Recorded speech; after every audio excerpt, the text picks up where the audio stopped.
Papeles fundamentales de la familia, amigos y sociedad al momento de determinar la vida sexual. Es un hecho que la sociedad va cambiando conforme avanza la historia, de manera que se adapta al contexto del momento en el que se ubica. Por este motivo hemos dividido este tema en las 4 edades que se divide la historia, remarcando los cambios en la familia como núcleo de la sociedad, en la educación e ideologías, además de concepciones que se tenía en cada una de las épocas. Vamos a hablar acerca del desarrollo de la sexualidad en las distintas civilizaciones de la Edad Antigua. Comencemos hablando con Egipto. Permitían ciertas conductas sexuales que hoy son consideradas aberrantes. Propiciaban el matrimonio entre hermanos y entre padres de hijas, con el fin de preservar la pureza. Para los egipcios, el placer y la fertilidad iban íntimamente relacionados, pero igualmente conocían sistemas anticonceptivos. La unión de dos personas era tan importante para la sociedad egipcia, por eso la infidelidad era considerada como algo imperdonable y era motivo de divorcio inmediato. La homosexualidad no parece haber sido repudiada, pero tampoco era algo normalizado y aceptado. De igual forma, la zoofilia y tener relaciones sexuales con algunos animales decían que otorgaban beneficios o bendiciones al que lo practicaba. En Mesopotamia, la sexualidad era muy apreciada. En la epopeya de Gilgamesh se presenta el sexo como uno de los placeres que el hombre debe disfrutar. Ahora bien, tanto en el mundo babilónico como en el sumerio, queda reflejada claramente la superioridad del hombre sobre la mujer. El papel de esta debe ser de sumisión. El lugar donde debe desarrollar su vida es su casa, y su misión principal debe ser la reproductiva.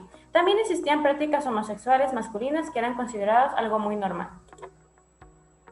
En China, el erotismo fue privado de nociones como el amor o el cortejo. Las prácticas sexuales pueden verse exactamente de la misma manera que el budismo o el taoísmo. Hubo conocimiento de prácticas sexuales equivalentes a la expresión contemporánea LGBT. Se muestra que la homosexualidad en los textos antiguos había emperadores de la dinastía Han que tuvieron uno o varios amantes masculinos, generalmente catamitas. También había menciones de lesbianas. En India, la sexualidad ha jugado un papel significativo desde la época védica.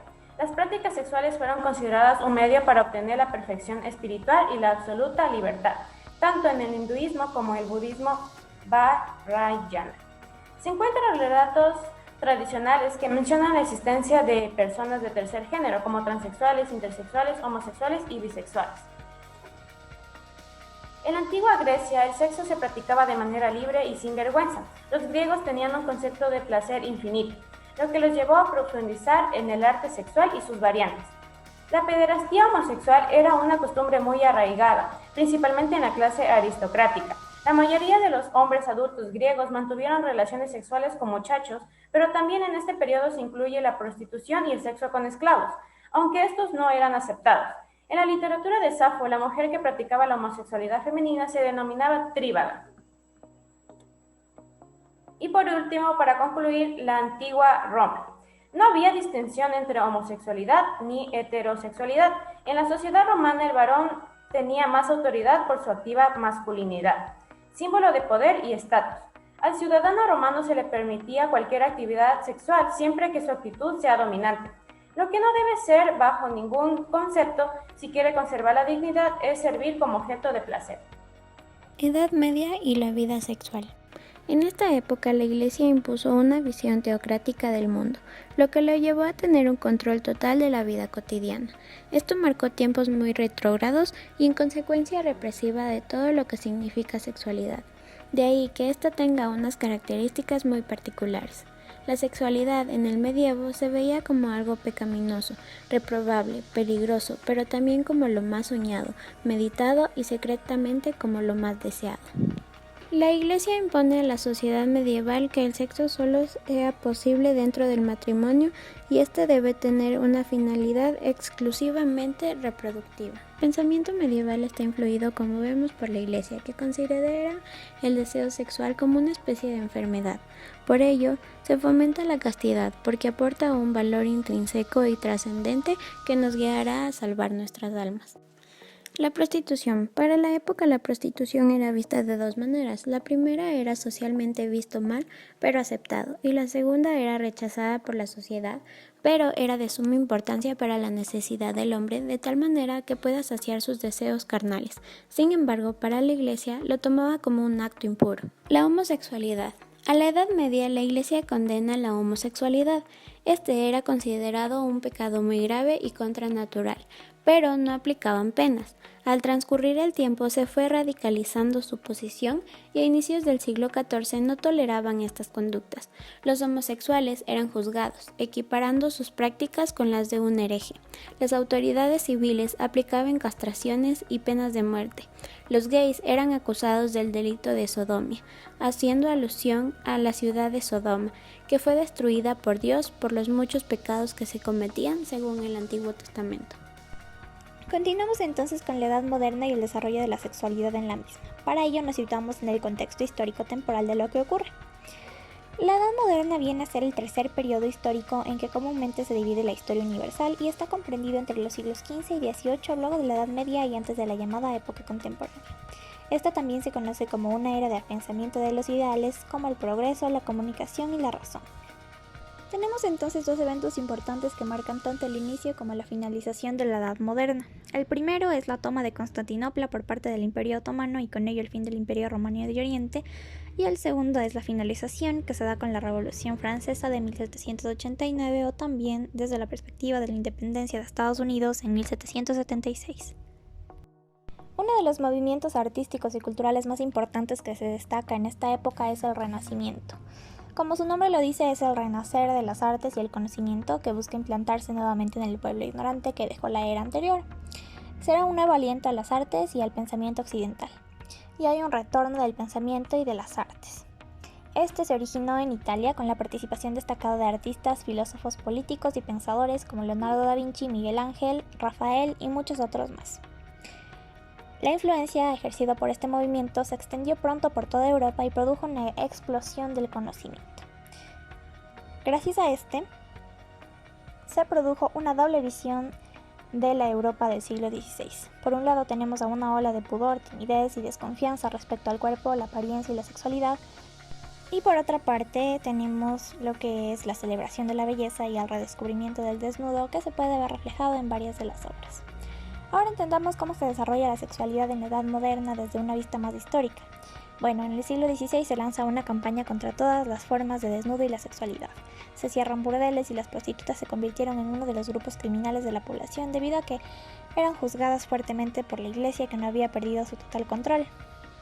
En 1500 y 1700 se promueve la castidad y la timidez, y ya en los siglos XVII y XVIII la timidez se convierte en signo de distinción social y moral. Y como siempre en la historia, las primeras víctimas de la nueva ola de moralidad social fueron las mujeres. Tenemos ahora la sexualidad prematrimonial. Lo que sucede es que a pesar de las prescripciones normativas de teólogos, médicos y funcionarios, la gente joven no aguardó siempre el matrimonio para experimentar placeres eróticos. Y en un intento de erradicarlo, se busca que las parejas sean elegidas por los padres. Tenemos así las relaciones conyugales. Estas se ven definidas por tres rasgos importantes. El primero es el intervalo promedio de 10 o más años entre la pubertad y el matrimonio a las que están sometidas las parejas. El segundo es la noción del amor romántico sobre la constante biológica del impulso sexual. Y el tercero es el predominio de la ideología cristiana sobre la legitimación y la práctica de la sexualidad. Por su parte, las autoridades religiosas consideraban pecado mortal todo acto sexual fuera del matrimonio o que no tenga fines reproductivos. Denuncia también la pasión en el matrimonio e incluso la posición o posiciones que tomase la pareja durante el acto eran controladas. El coitus interruptus, la homosexualidad o también llamada sodomía, y la bestialidad o conocida actualmente como zoofilia, además de la masturbación, eran los 4 pecados sexuales que desafiaban el imperativo natural de reproducción. Al tratar lo que es la orientación sexual en la época, tenemos que entender que existen mínimos registros sobre esto. Sin embargo, algo que sí se menciona es la sodomía. Esto en concepto se vincula con las relaciones sexuales mantenidas por personas del mismo sexo. Los primeros indicios de una subcultura homosexual, por así decirse, aparecieron entre los siglos XVII y XVIII en Londres y París. Sin embargo, no es que eran bien vistas, de esta manera que la sexualidad no solo siguió siendo perseguida, sino que durante esta época se produjeron algunas de las mayores persecuciones, tanto por las autoridades eclesiásticas como por las civiles. Ya más allá del siglo XVI, el emperador del Sacro Imperio Romano Germánico, Carlos V, prohibió toda práctica homosexual a través de leyes establecidas. Ya para terminar con la Revolución Francesa, que trajo grandes cambios, la sodomía dejó de ser considerado un delito, lo cual representó un avance grande para la civilización del momento. Edad contemporánea.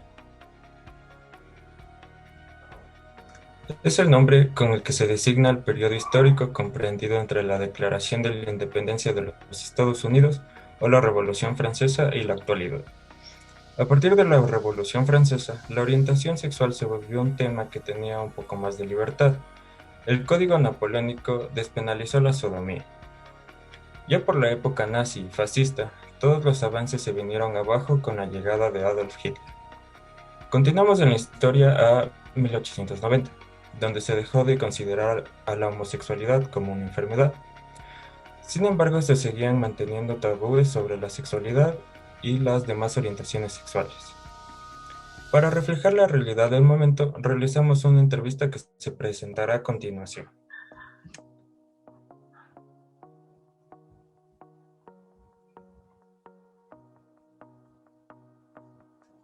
El día de hoy realizaré una entrevista sobre la sexualidad y las personas que me acompañan son Joyce García, Samantha García y Mónica Tapia.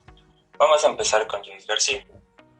Joyce, ¿qué tipo de situaciones le han ayudado a construir el concepto que tiene sobre sexualidad? ¿Por qué?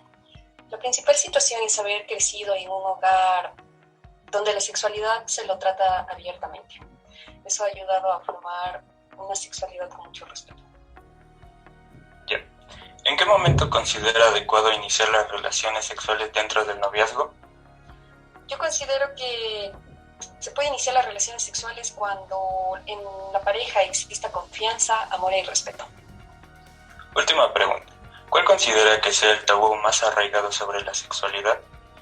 Uno de los tabús más arraigados en la sociedad es el sexo casual en las mujeres que están solteras, ya que lo consideran malo, lo consideran libertinaje, si la mujer no está casada o está en una relación.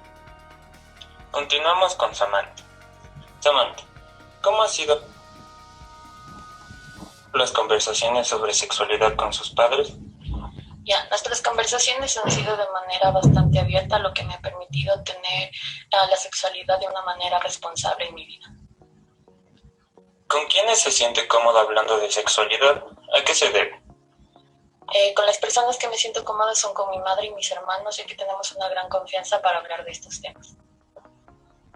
Último, ¿de qué manera considera que las opiniones de los demás sobre la sexualidad influyen en su forma de entenderlo? La opinión de los demás no influyen en mi manera de ver la sexualidad, ya que en mi hogar tenemos una manera muy abierta de hablarla. Por último, Mónica, para ti, ¿qué significa la sexualidad? Son las etapas y comportamientos que tiene cada individuo dentro de la sociedad. Ya. ¿Qué tan importante es serle fiel a una sola persona? ¿Por qué? Es muy importante el respeto, porque de esa manera estamos demostrando lo importante que es esa persona en nuestra vida. Por último, ¿a qué considera que se deba que le atraigan personas del otro sexo o del mismo sexo? Yo considero que se debe a los valores y virtudes que tiene cada ser humano. Con esto concluimos la entrevista y gracias por su atención. Reflexión. Si bien hay mayor apertura hacia las desviaciones de género y orientación de las personas, esto continúa siendo un tema que no es del agrado de todos. Por otra parte, muchas veces en los mismos núcleos familiares e incluso en colegios e instituciones, la educación sexual es tan deficiente que refleja un problema. Por ende, se necesita seguir trabajando en el ámbito de la educación y el respeto.